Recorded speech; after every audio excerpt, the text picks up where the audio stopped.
ना जान की परवाह ना गोलियों का डर। और मैं भी वही सोच रहा था कि मुझे इस वक्त अल्लाह ताला के अलावा किसी कोई चीज़ का डर नहीं। ननकाना पुलिस के कांस्टेबल तारक की हिम्मत और बहादुरी। अपनी जान की परवाह किए बगैर मुसाफिर के साथ लिफ्ट लेकर दो खतरनाक मुलजमान का पीछा करने के बाद गिरफ्तार करने में उस कामयाब। वक्त हम ये यूनिफॉर्म अपने जिस्म पे पहन लेते हैं ना, उस वक्त हमें अल्लाह ताला के सिवा किसी चीज़ का कोई डर नहीं होता। असल कहानी क्या, जानिए इस रिपोर्ट में।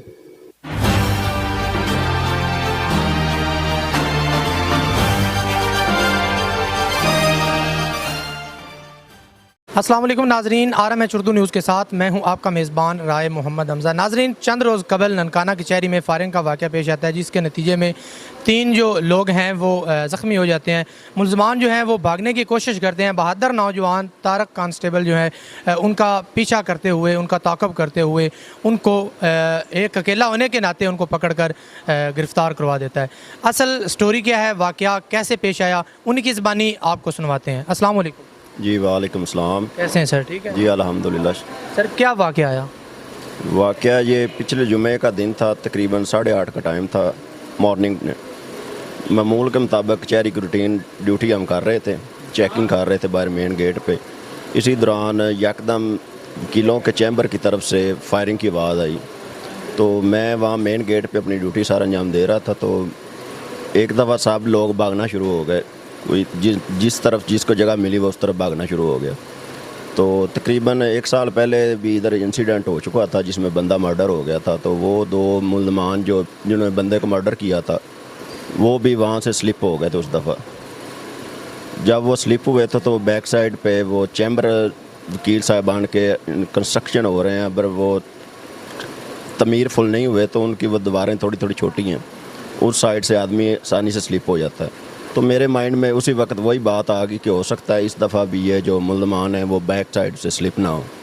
तो मैंने फ़ौरन उस साइड पे दौड़ लगाना शुरू कर दी। अभी मैं तकरीबन वहाँ पे 1122 का दफ्तर है मेन रोड शाहकोट पे, उसके मेन एंट्री गेट पे पहुँचा हूँ। तो उस साइड से जहाँ से मेरा आइडिया था कि वहाँ से आदमी स्लिप होंगे, उस साइड से 2 लड़के CD70 मोटरसाइकिल पर वो निकल पे मेन शाहकोट रोड की तरफ उन्होंने बाइक अपनी दौड़ानी शुरू कर दी है। तो जब मैंने उन्हें देखा वो वहाँ से बाइक दौड़ा के निकल रहे हैं, तो उसी वक्त मेरे माइंड में आया मैं तो पैदल हूँ, भाग रहा हूँ, तो इनके पास बाइक है, मैं तो इनका पीछा नहीं कर सकता। तो उसी वक्त मैं वहाँ पे एकदम खड़ा हो गया हूँ। अभी खड़ा हुआ ही तो बैक साइड से ननकाना की तरफ से एक बाइक वाला लड़का आया, अकेला था वो। तो मैंने उसी वक्त उसे रुकने का इशारा किया, वो रुक गया। मैंने उस लड़के को जानते थे? नहीं, वो तो एक राह गिर जा रहा था ना, अपनी मंजिल मकसूद की तरफ जा रहा था। मैंने एज लिफ्ट उसे इशारा किया, उसी वक्त वो रुक गया। मैंने उसे कहा कि वो जो सामने बाइक पे 2 लड़के जा रहे हैं उनके पीछे बाइक अपनी दौड़ानी शुरू कर दो। उसे तो पता भी नहीं था कि ये किस वजह से मुझे कह रहे हैं, क्या हुआ, उसे तो इंसिडेंट का पता ही नहीं था।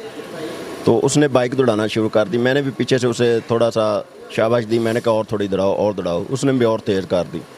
जब तकरीबन मेरा और उनका 1 फरलांग का फासला रह गया, जिसे हम लांग कहते हैं, फरलांग का फासला रह गया, तो मैंने उस वक्त अपनी गन लोड करके उनकी तरफ सीधी कर दी और मैंने साथ उन्हें ये कहा कि खड़े हो जाए वरना मैंने आपको फायर मार देना।